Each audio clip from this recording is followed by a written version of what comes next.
Bueno, nos da mucho placer recibir hoy aquí al ingeniero Leonardo Reyes Reyes Madera. Madera, es el presidente de la Sociedad de Ingeniería Sísmica, Sodosísmica. Lo hemos invitado por la actividad sísmica que ha habido en la región en las últimas semanas y oír su opinión sobre, bueno, dijo el director de la Defensa Civil que estábamos ya listos nosotros para recibir cualquier emergencia que se presente en un evento sísmico de magnitud. Vamos a ver, primero explíquenos, ingeniero, ya usted fue a Puerto Rico en estos días, estuvimos llamándolo y supimos que estaba por Puerto Rico. ¿Qué es lo que ha pasado en la región? ¿Qué es lo que hay? ¿Qué actividades que hay? No, de hecho, la actividad sísmica es continua. Eso no, hoy te toca a ti, mañana me toca a mí. Y la realidad es que la actividad en Puerto Rico se ha sentido más por los daños que ha causado.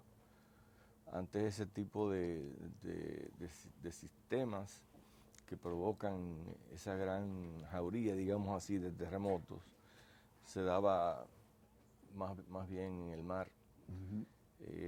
Cuando yo estuve allá, tuve la oportunidad de entrevistar al doctor Oscar López,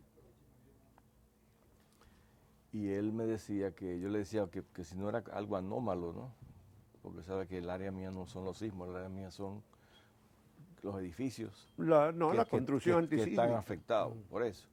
Y él me decía que eso era común en Puerto Rico, pero nunca se había dado en tierra, o sea, siempre se había dado en Y la serie sí, dice que sí. tan Que amplia de hecho la última vez hubo 6 meses más o menos de diferencia. de movimiento. Pero en toda la continuos. zona ha habido cientos de movimientos sísmicos en el mes de diciembre y en enero empezó igual. ¿Por qué hay tanta actividad? Es que nosotros registramos casi 300 sismos mensuales. Sí, Lo que pasa es que no se le pone mucha atención. porque son pequeñitos. Son pequeños, pero eso es... Pero preocupa el hecho Gracias. de que cada vez sea más fuerte lo que se están registrando Muchas gracias. en el vecindario. Lo que ocurrió en Haití hace 12 años, 10 años, y lo que acaba de ocurrir ahora en Puerto Rico, es sorprendente porque nosotros no somos ni México, ni Japón, ni Chile. Bueno, pero no podemos olvidar que somos límite de placa. Es decir, que estamos en una posición donde estamos en contacto con la placa del Atlántico, que es una placa enorme. Y la placa del Caribe, donde estamos nosotros, es una placa pequeña. Y chocan. Que estamos siendo empujados por la placa de Cocos en el Pacífico y nos llevan a 2 centímetros por año aproximadamente a la dirección este-noreste. ¿Y eso qué significa? Entonces? Eso que significa que cuando tú tienes una parte de la Tierra que va moviéndose en una dirección y la otra está frente a ti, ahí se da la fosa de Milwaukee o trinchera de Puerto Rico que comienza a penetrar, y por eso tú ves que los sismos que se registran en Higüey son a una profundidad de 275 kilómetros. Pero también al sur... Por la fosa Milwaukee. Claro que se mete por debajo de nosotros y de Puerto Rico. Sin embargo, cuando hablamos del sur, nos encontramos con la fosa de los muertos.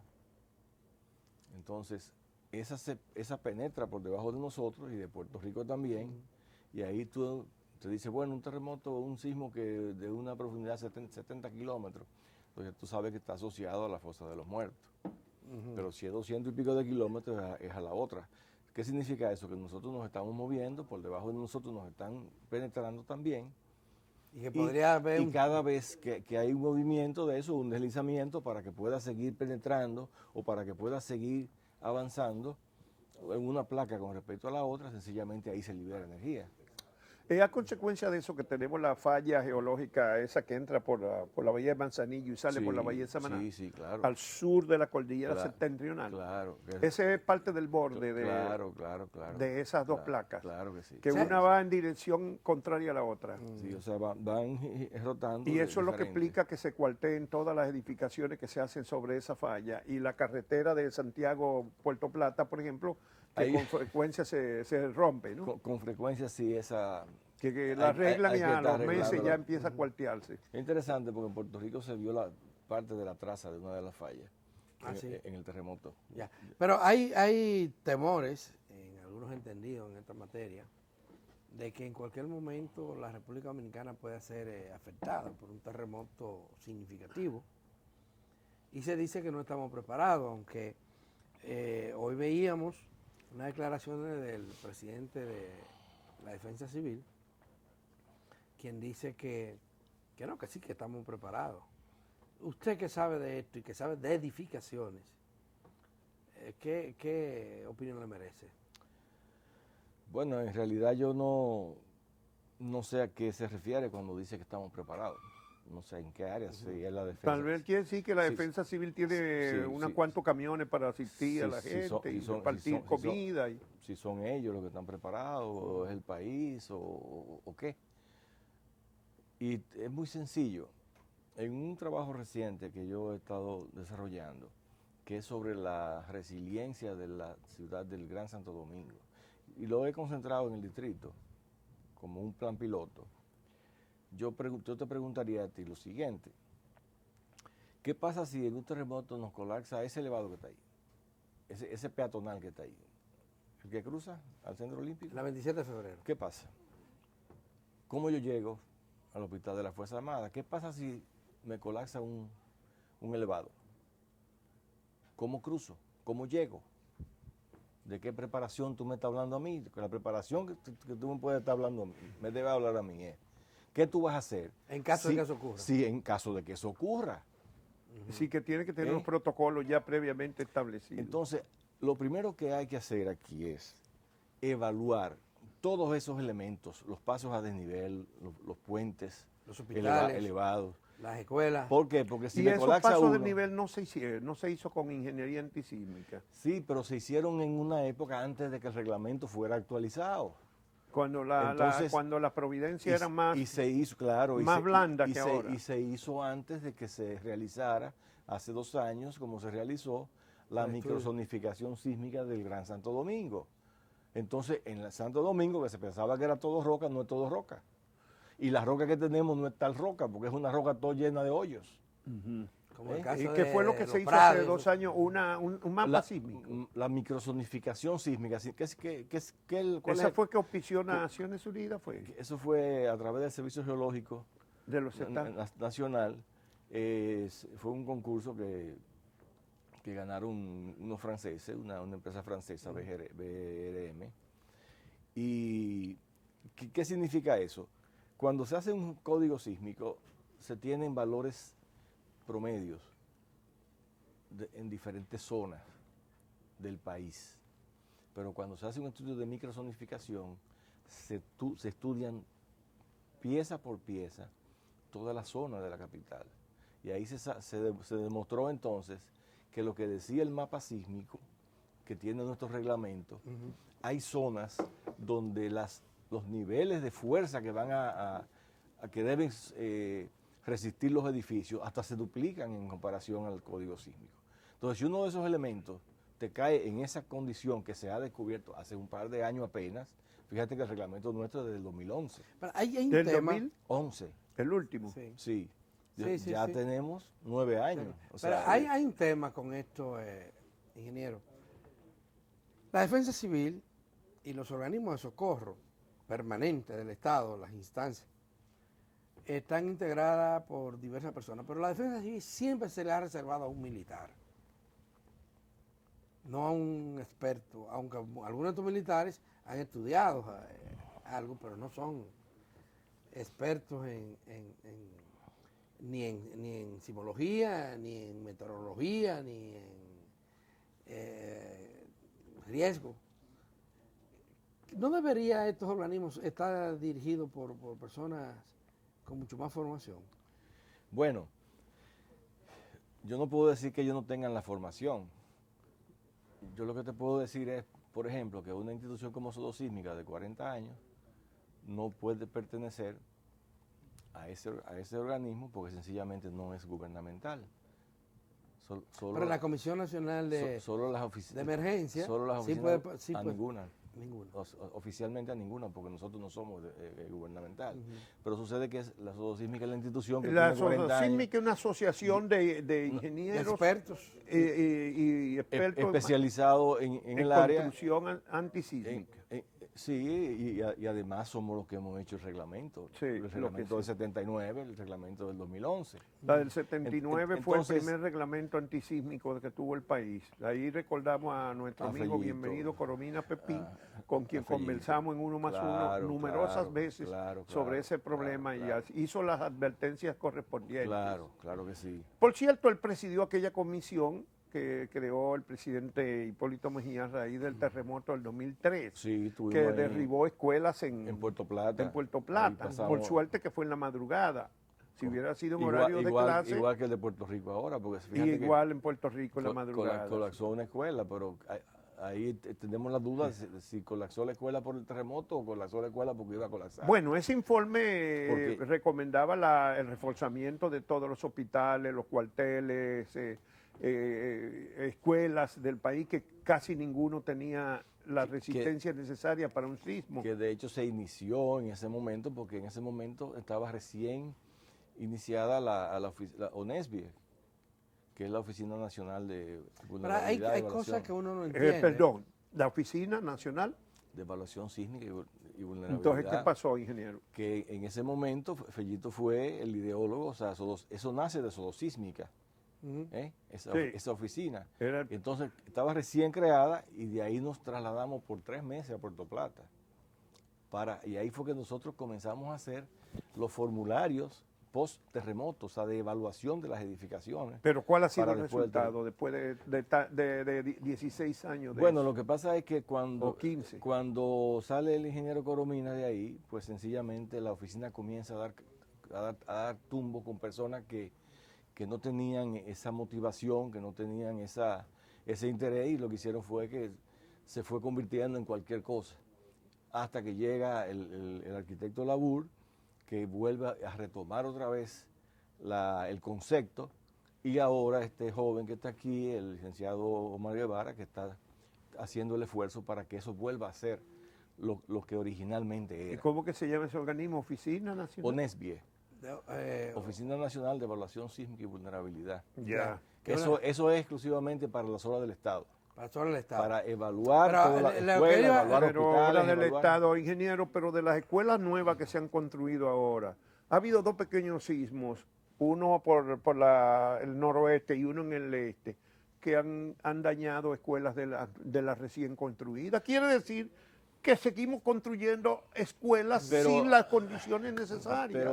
Pero hay una consultoría que yo hice a la AECID y al IDEC, de 50 escuelas seleccionadas por IDEC y Educación, donde ahí en esa consultoría sale a la luz pública todo lo que está pasando con las escuelas nuevas y cómo se están ¿Y esas 50 escuelas fueron de las nuevas todas? Sí, de las nuevas. ¿Y qué porcentaje pasó la prueba? ¿Por qué? Porque esas escuelas, o sea, esa consultoría fue para ver qué tanto se estaba respetando el diseño sismo resistente en esas escuelas. ¿Y cuál fue el resultado de esas 50? ¿Cuántas estaban en condiciones? Un 47 y un 53, más o menos promedio. O sea que más o menos la mitad estaban en malas condiciones. De las nuevas. De las nuevas. Pero ¿qué pasa? Se ha advertido, y yo personalmente lo he advertido muchísimas veces, que si no calculamos lo que construimos, vamos a tener problemas, porque las estructuras no trabajan como se calculan en aire acondicionado en una oficina. Trabajan como se construyen. Sobre el terreno. Entonces, ¿qué pasa? Nosotros queremos hacer la psicología del autoengaño, creyendo que si hacemos un detalle en un plano, lo van a hacer así en la obra. Ponte a ver los edificios de aquí de la capital. Le ponen un fondo entre el blog. Para ahí, esto quiere decir que la supervisión falla. No hay supervisión. ¿Cómo que no hay supervisión? No hay supervisión. Hoy la Oficina de Ingenieros Supervisores de Obras del Estado. ¿para qué? En las escuelas, yo visité 50 escuelas y solamente encontré un supervisor, y era porque esa escuela se iba a inaugurar. Yo encontré 2 ingenieros responsables de su proyecto, 2 en 50 escuelas que nosotros visitamos. ¿Con qué quiere decir? Que nosotros... Maestros constructores y obreros. Que se delegan. O sea, que las obras se las dan a uno y ese se la da a otro. No, sencillamente que tú se ponen bloques. dirás, bueno, que el ingeniero fue el día que yo no estaba. Pero hay situaciones... pero mira, ese no es el problema. Ese no es el problema. El asunto es... esto no es un asunto de si tú tienes razón o yo tengo razón. Esto no es un asunto de si estamos preparados o no estamos preparados. La realidad dice que ningún país del mundo está preparado para un terremoto. Mira cómo está Puerto Rico. Vete a Puerto Rico para que tú veas. Pero vete a Japón, en cuando pasó Kobe, que se le cayeron 250.000 edificios. ¿Se le cayeron 250.000 edificios? En Kobe, en el terremoto de Kobe. En Kobe. Ahí fue que se le fue el puente, el elevado ese que se parece a lo que tiene una sola columna aquí. Pero vete a Norwich, vete a Christchurch en Nueva Zelanda. ¿Quién te dijo a ti que están preparados para un terremoto? Ningún país está preparado para un terremoto. Cuando a ti se te caen 20 edificios aquí, bueno, pero ¿qué tú me vas a decir? Pero en Puerto Rico, por ejemplo, no se cayó una torre, no se cayó un edificio importante, una escuela afectada. Pero hay dos torres en Ponce que va a haber que demolerlas. Hay dos que resultaron dañadas. 12 y 15 pisos. ¿De cuántos? Una de 12 y una de 15. Ya. Que tiene daño. Ahora, allí fue una tanda y sigue temblando. Y sigue temblando. Ahora, ¿dónde que yo quiero llegar? O sea, a mí no me interesa polemizar, a mí no me interesa decir, no, háganlo como yo digo. No. Señores, vamos a aprender. Cuando yo voy a Puerto Rico y yo veo lo que pasó, yo digo, nos hemos quedado viendo la cabeza del alfiler. Y ustedes han hecho eso, ustedes fueron a Haití. Sí, también, ustedes fueron a México, en los grandes eventos sísmicos, ustedes han ido al terreno a estudiar. Es aprender, porque, o sea, yo no voy a Haití. Hay una cosa, el gobierno ha estado desarrollando un programa de construcción de hospitales. De acuerdo a un estudio que se hizo, que lo hizo el PNUD, lo auspició el PNUD y trajo técnicos internacionales en la región de norte, ese estudio dijo que los hospitales de la región entera no resistían un terremoto. Lo mismo que había dicho la Comisión Colombiana. Sin embargo, comenzamos a reconstruir hospitales como el Cabral Ibáez. Y después que ya se ha casi reconstruido, se dan cuenta las autoridades de que el edificio no resistiría un terremoto. Y vuelven de nuevo a intentar reconstruir el edificio. O sea, reconstruir lo reconstruido. ¿Qué significa esto? Esto no es improvisación. No, mira.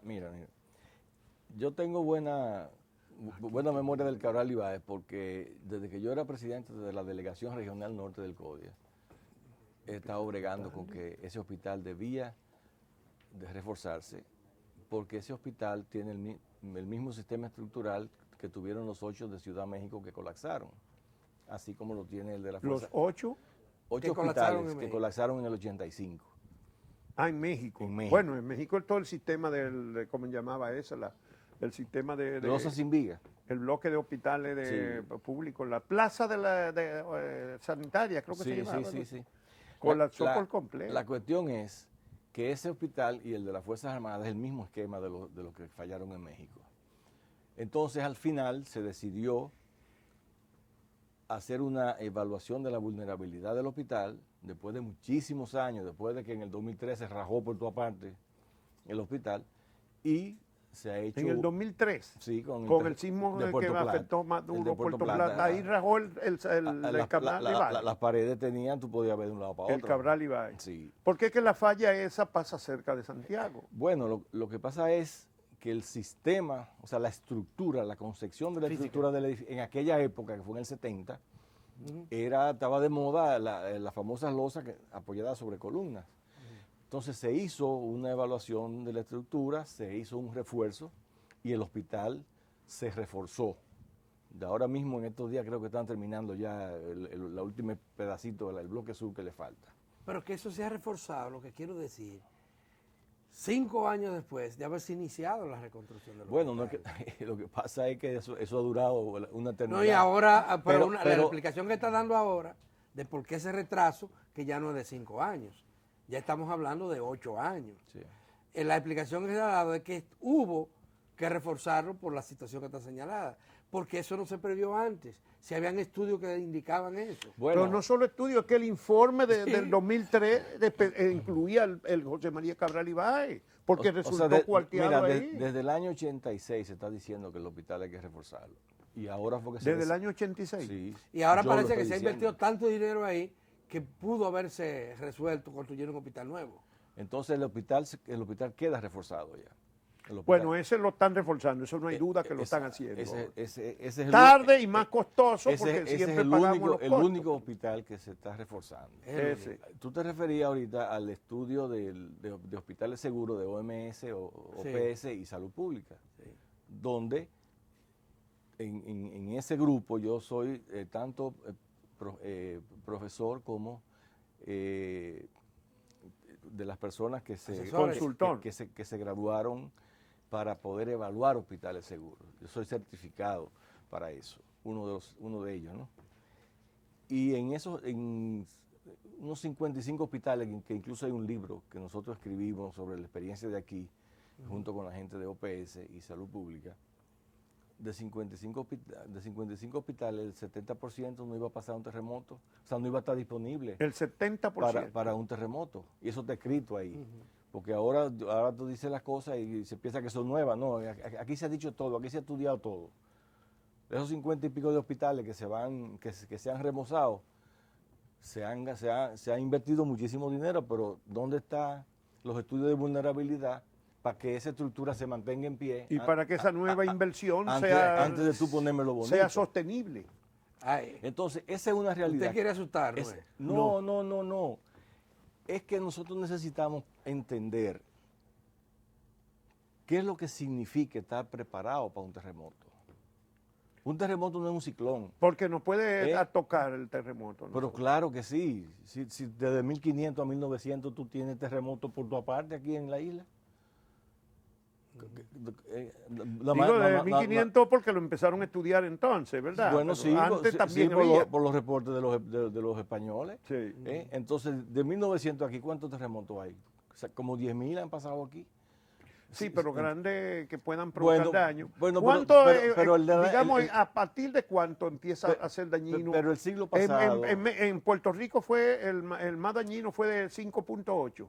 El primero de los grandes. 5.8. Y después vinieron dos que llegaron a 6 y a 6.4 y luego uno que me tocó a mí allá de 6.1. O sea, son tres grandes. Pero ¿qué pasa? Es que antes los terremotos grandes ocurrían en los océanos. Pero ahora un terremoto no tiene que ser de 8 para que te dañe una ciudad. De 7 puede ser terrible. Mire el de Haití. Sí. ¿El de Haití fue de cuánto? ¿7? Fue 7. Fue 7. Nosotros tuvimos uno en el 46 de 8.1, que por más que lo han estudiado, lo más que lo han bajado a 7.8, 7.9. Pero el problema es, mira, Cristian, no fue un terremoto.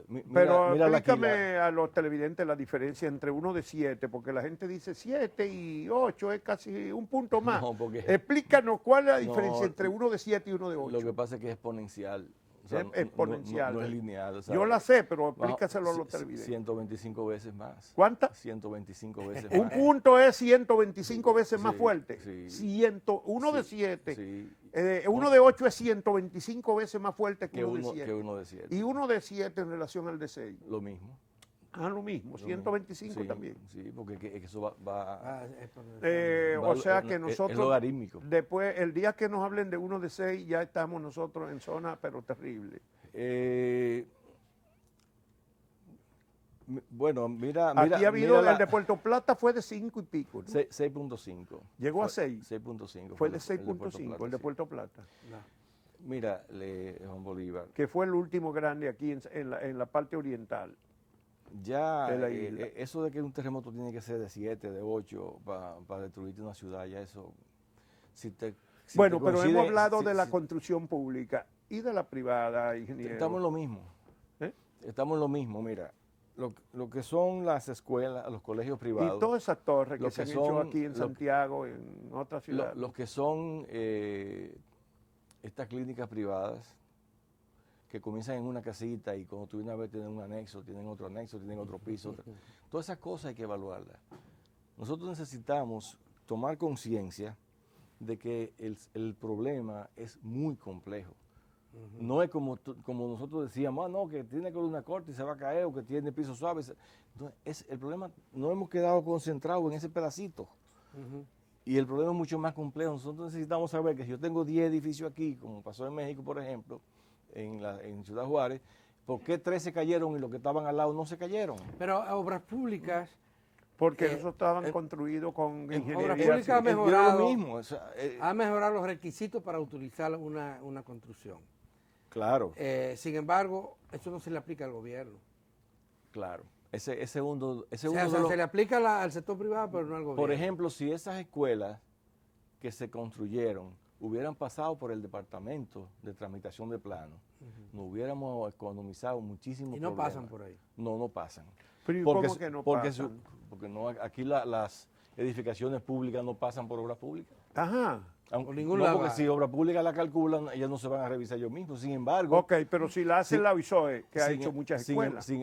Aquí ninguna institución pública pasa su proyecto por obra pública. Ninguna. Qué barbaridad. O sea que si la construye un municipio, no tiene que pasarla por ahí. Entonces, y el gobierno central menos. Entonces eso te dice a ti, ¿por qué de 15 escuelas que evaluamos, de las nuevas, en la provincia de Espaillat hay 10 que están arriba de la falla? En la provincia de Espaillat. Sí. Porque que la falla cruza Sí. cerca de Moca también.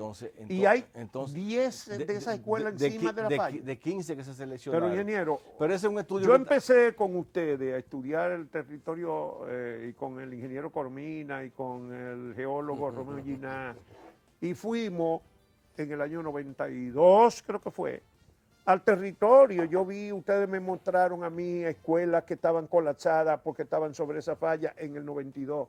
Algunas ya estaban en desuso porque no se podían usar. Como me mostraron cómo la falla sobre la carretera se extendía por el territorio, por tierra, y usted dice, al borde de eso no se puede construir. Y hoy construimos, en las escuelas nuevas, construimos 10 en la zona en la provincia de Espaillat, sobre la falla. Eso fue de una muestra de 15, pero eso es un estudio que se hizo. En una muestra que ustedes cogieron, había 10 que estaban en lugares que no Entonces, si eso hubiese pasado por tramitación de plano de obra pública, se dan cuenta y dicen, no, espérate, claro, si tú la vas a hacer ahí, tienes que diseñarme la obra con lo que dice el nuevo código. Aumentame la fuerza sísmica. Tiene que tomar en cuenta entonces. Pero lo ideal es no hacerla sobre la zona de la falla. Claro. Eso de ninguna manera, eso ¿verdad? Es lo ideal, pero como tenemos tanta falla en la isla, pues sencillamente cuando tú vienes a ver te caen prácticamente cualquier cosa arriba de una falla. Y por eso fue que se hizo en el pero código. esa no es cualquier falla, esa es la más grande. Esa es la septentrional. Ingeniero, se nos ha terminado el tiempo, lamentablemente. Bueno, pues, porque la verdad que es interesante esta conversación y oportuna, dada la situación que tenemos con lo que ha pasado en nuestros vecinos. Muchísimas gracias por participar, Leonardo Reyes Madera, quien es el presidente de la Sociedad de Ingenieros Sísmicos de la República Dominicana.